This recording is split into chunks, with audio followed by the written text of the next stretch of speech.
जय हिंद। इस वीडियो में हम देखेंगे कि स्टैटिक इंडिटरमिनेसी क्या होता है, डिग्री ऑफ स्टैटिक इंडिटरमिनेसी कैसे फाइंड करते हैं और उसके शॉर्टकट्स भी देखेंगे जो कि आपको आपके यूनिवर्सिटी एग्ज़ाम और कॉम्पिटिटिव एग्ज़ाम्स में मदद करेंगे। उससे पहले हम थोड़ा बेसिक्स जान लेते हैं कि स्ट्रक्चर कितने तरह में क्लासीफाई होता है। तो पहला हम लोग डिटर्मिनेसी के ऊपर क्लासीफाई करते हैं। अगर स्ट्रक्चर डिटर्मिनेट है तो डायरेक्ट उसका डिग्री ऑफ स्टैटिक इंडिटरमिनेसी 0 हो जाता है, और अगर स्ट्रक्चर इनडिटर्मिनेट है तभी हमको degree of static indeterminacy find करना पड़ता है। ईजीनेस के लिए हम स्ट्रक्चर्स को दो कैटेगरीज में डिवाइड कर देते हैं। पहला हो जाता है pin jointed frame structures and second is rigid jointed frame structures. और रिजिड जॉइंटेड में ही अगर कहीं पे इंटरनल हिंजेस आ जाए तो उसको क्या बोलते हैं, हाइब्रिड फ्रेम स्ट्रक्चर्स। दोनों सेम है, ज़्यादा फर्क नहीं है, सिर्फ इंटरनल हिंज का फ़र्क है। Second is based on stability, तो स्ट्रक्चर स्टेबल रहेगा या फिर अनस्टेबल रहेगा। स्टेबल स्ट्रक्चर्स में डिटर्मिनेट स्ट्रक्चर्स आते हैं और इनडिटर्मिनेट स्ट्रक्चर्स आते हैं। Degree of static indeterminacy is nothing but number of redundants to be removed to make the structure determinate. To find the degree of static indeterminacy, we have total number of unknown forces minus number of equilibrium equations. Stability condition देखते हैं, ये भी exams में पूछता है कि structure stable है कि अनस्टेबल है। If number of unknown forces is less than number of equilibrium equations, then the structure will be unstable. If number of unknown forces is equal to the number of equilibrium equations, then the structure will be stable and determinate. And if the number of unknown forces is greater than number of equilibrium equations, then the structure will be stable but indeterminate. These two cases are related to stability. Now we will see the formula for determining degree of static indeterminacy. For pin jointed frames, we have degree of static indeterminacy is equal to m plus r minus 2j. Here m plus r is what? Number of unknown forces, and 2j is what? Number of equilibrium equations. But here m stands for force in the member. In process we have only one force, axial force, tension or compression, so only one m plus r is what? Number of reactions, minus 2j. J is number of joints. For trusses at joints we only consider two forces, vertical and horizontal. It cannot resist moment, so only 2j. DAC, degree of static external indeterminacy, it is what? R minus 3, number of reactions minus 3. Degree of static internal indeterminacy is total degree of indeterminacy minus degree of external static indeterminacy. For rigid jointed frames we have degree of static indeterminacy is equal to 3m plus r minus 3j plus alpha. ये थोड़ा basics जान लेते हैं हम। एक problem है तो इसमें एक बेसिक ट्रस स्ट्रक्चर दिया हुआ है, तो इसके लिए फार्मूला क्या है? D S is equal to M plus R minus 2j। तो मेंबर्स कितने हैं यहाँ पे? 5 है, 1 2 3 4 5। रिएक्शंस कितने हैं? 3, 2 यहाँ से, 1 यहाँ से। जॉइंट्स कितने हैं? 4, 1 2 3 4। एम प्लस आर, तो 5 प्लस 3 माइनस 2j, 2 इंटू 4, तो 8 माइनस 8 वी गॉट 0। यहाँ पे हम लोग ने सेम ही स्ट्रक्चर लिया है बट उसमें ऐसा एक ब्रेस डाल दिया है यहाँ पे अभी कितने मेंबर्स हो गए? 6 मेंबर्स हो गए। और रिएक्शंस कितने हैं? अभी भी 3 ही रिएक्शंस हैं। जॉइंट्स कितने हैं? 4, 9 माइनस 8 1। एक्सटर्नल डिग्री कितना है? r माइनस 3, तो 3 माइनस 3 इज़ 0। इंटरनल डिग्री कितना है? टोटल डिग्री माइनस एक्सटर्नल, तो total we have 1 and external is 0, so we got 1। अभी हम लोग ने सेम स्ट्रक्चर यहाँ पे लिया है, यहाँ पे रोलर की जगह हम लोग ने यहाँ पे क्या लगा दिया है? हिंज। इससे हम क्या कंक्लूड कर सकते हैं कि हमारा सपोर्ट अगर एक हिंज है और एक रोलर है तो एक्सटर्नल इनडिटर्मिनेसी डायरेक्ट क्या आ जाएगा? 0। और अगर हमारा ऊपर का स्ट्रक्चर ऐसा ट्रायंगल बनाता है, क्लियर ट्रायंगल बनाता है, तो इंटरनल इनडिटर्मिनेसी डायरेक्ट क्या आ जाएगा? 0। अब शॉर्टकट देखते हैं।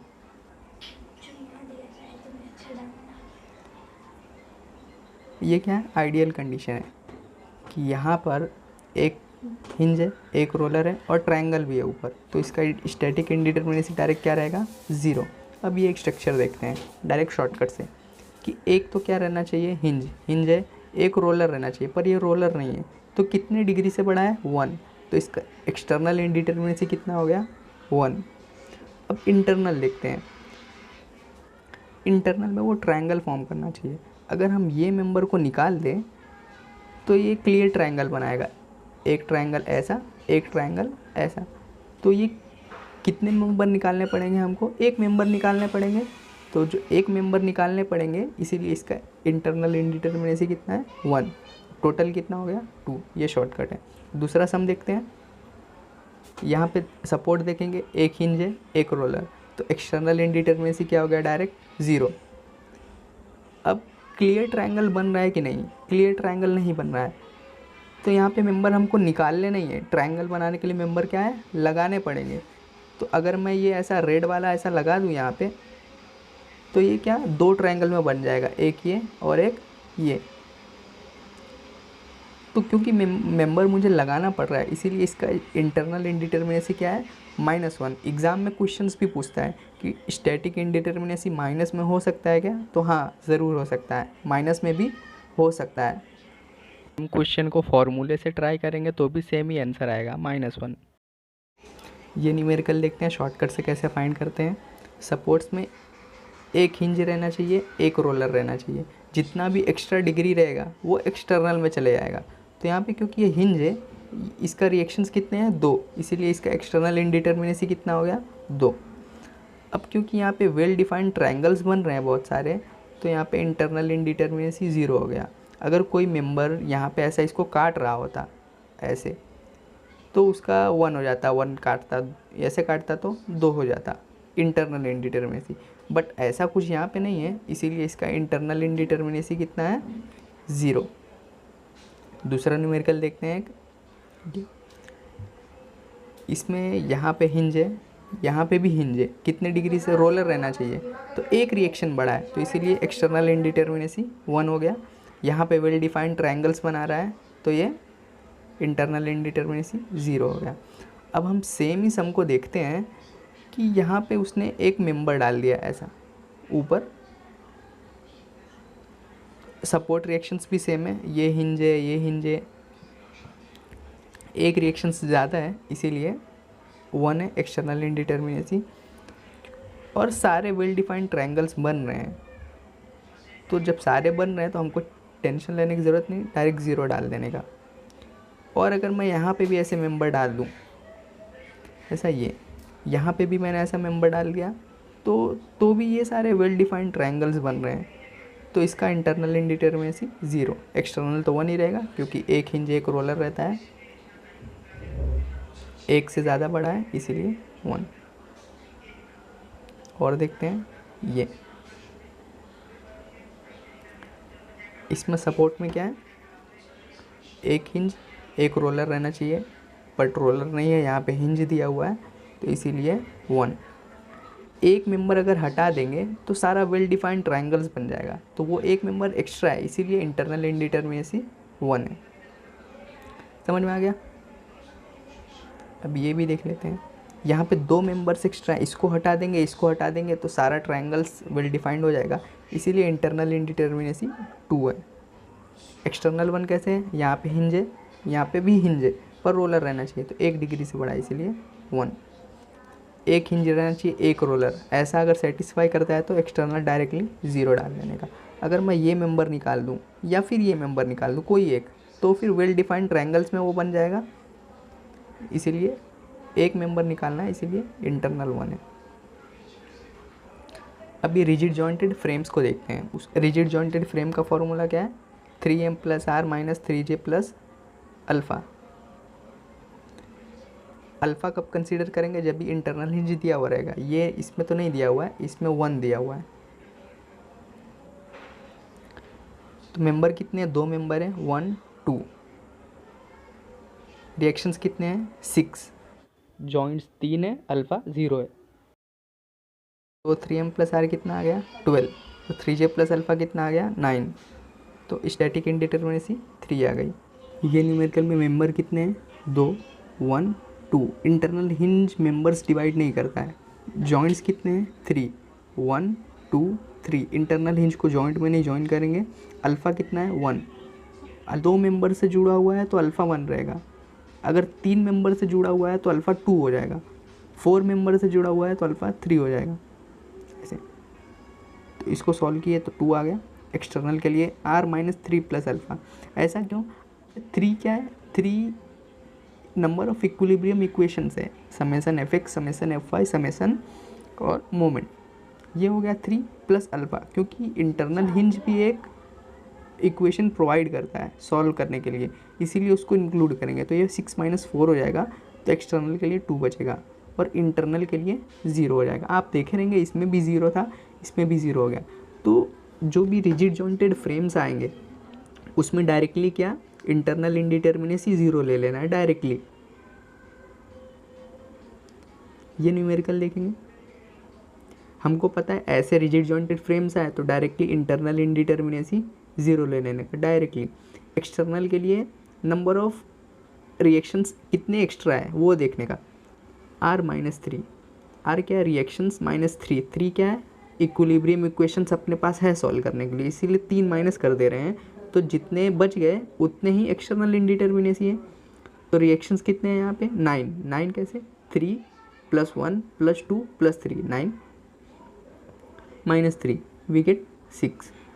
ये इक्वेशन देखते हैं, इसमें एक यहाँ पे इंटरनल हिंज डाल दिया है पर ये मेंबर को डिवाइड नहीं करेगा। यहाँ पे 3 ही मेंबर रहेंगे 1 2 3। यहाँ पे कितने 2 इंटरनल हिंज प्रोवाइड किए हैं, लेकिन मेंबर कितने रहेंगे 3 ही रहेंगे 1 2 3। इंटरनल हिंज मेंबर को डिवाइड नहीं करता है और जॉइंट को भी डिवाइड नहीं करता है। कितने जॉइंट्स रहेंगे इसमें 4 1 2 3 4। ये 3 हमारे पास इक्विलिब्रियम इक्वेशन है, तो ये 3 उससे बैलेंस हो गया। कितने एक्स्ट्रा बच गए अब 1 और 2, यहाँ पे 3 + 3 6। तो 6 एक्स्ट्रा है पर 6 में से दो इक्वेशंस तो ये दोनों हिंज दे देंगे, तो बच गया कितना 4। तो इसीलिए यहाँ पे 4, इसको ऐसा फॉर्मूले से भी देख सकते हैं R-3 + alpha 3m + R-3j + alpha. How many members we have 1 2 3 4 5 6 7 8 9 10 11 12 13 14 15 16 17 18 19 20 21 members we have. How many reactions we have 3 + 3 + 3 + 3 total 12. How many joints we have 1 2 3 4 5 6 7 8 9 10 11 12 13 14 15 16। Solve करने पे 3m + r कितना आ गया 75, 3j + अल्फ़ा कितना आ गया 48। अल्फ़ा यहाँ पे 0 है क्योंकि कोई भी इंटरनल हिंज नहीं दिया हुआ है, तो टोटल स्टैटिक इंडिटर्मिनेसी 27 आ गया। और एक न्यूमेरिकल देख लेते हैं, ये प्रीवियस की तरह ही है बट यहाँ पे एक हमको इंटरनल हिंज दे दिया है। क्योंकि ये इंटरनल हिंज 4 मेंबर से जुड़ा हुआ है इसीलिए इसका अल्फ़ा कितना हो गया 3। मेंबर्स प्रीवियस के तरह ही कितने हैं 21 मेंबर्स है। रिएक्शंस भी सेम है 12, जॉइंट्स भी सेम है 16, बट अल्फ़ा पहले 0 था, अभी यहाँ पे कितना आ गया 3। तो 3m + r कितना आ गया 75, 3j + अल्फ़ा कितना आ गया 51। तो degree of static indeterminacy we got 24। ये फर्स्ट सम के जैसा ही है बट यहाँ पे रिजिड सपोर्ट को हटा के हिंज सपोर्ट लगा दिया है। तो अब इसमें देखते हैं कैसे चेंज होगा। मेंबर्स तो सेम ही रहेंगे 21 मेंबर्स, रिएक्शंस एक कम हो जाएगा 3, यहाँ पे ये 3 देगा, ये 2 देगा, ये 3 देगा, ये भी 3 देगा, तो टोटल 11 रिएक्शंस। पहले 12 थे अभी 11 हो गए। जॉइंट्स तो सेम ही रहेंगे 16 जॉइंट्स, अल्फ़ा कुछ भी नहीं है 0।